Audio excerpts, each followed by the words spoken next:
হ্যাঁ এভরিওয়ান, কেমন আছো তোমরা? বরাবরের মতো নতুন আরও একটি ভিডিওতে হাজির হয়ে গেছি আমরা। আশা করি তোমরা সবাই ভালো আছো, আমিও ভালো আছি।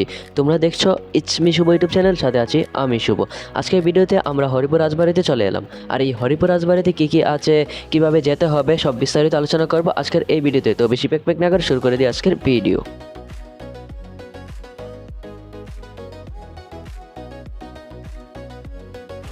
হরিপুর রাজবাড়ি, এটিকে অনেকে জমিদার বাড়িও বলে থাকে।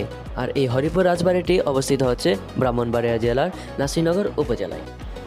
জমিদার বাড়িটিতে যেতে হলে ঢাকা কিংবা ঢাকার বাইরে থেকে যদি তোমরা আসো, তাহলে তোমাদেরকে চলে আসতে হবে ব্রাহ্মণবাড়িয়া বিশি রোড, এবং বিশি রোড থেকে বাসে করে তোমরা সহজেই চলে আসতে পারো মাধবপুর। আর মাধবপুর থেকে অটো কিংবা সিএনজি ভাড়া করে তোমরা সহজেই চলে আসতে পারো হরিপুর রাজবাড়িতে। যাদের বাড়ি ব্রাহ্মণবাড়িয়া কিংবা ব্রাহ্মণবাড়িয়ার ভিতরে, তোমরা চান্দরা কিংবা বিশি রোড থেকে বাসে করে মাধবপুর চলে আসবে, এবং মাধবপুর থেকে অটো কিংবা সিএনজিতে করে সহজেই এই হরিপুর রাজবাড়িতে চলে আসতে পারো।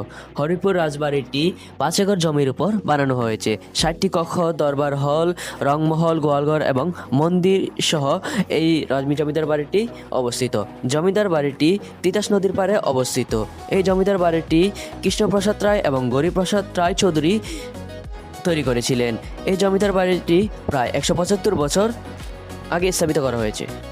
জমিদার কৃষ্ণপ্রসাদ রায় ও গরিপ্রসাদ রায় চৌধুরী মৃত্যুবরণ করার পর তাদেরকে এই জমিদার বাড়ির সামনেই সমাধি দেওয়া হয়, এবং তাদের সমাধিতে দুটি মঠ তৈরি করা হয়েছে, যা এই রাজবাড়ির সামনেই রয়েছে, যা তোমরা রাজবাড়ির প্রবেশপথে দেখতে পারবা।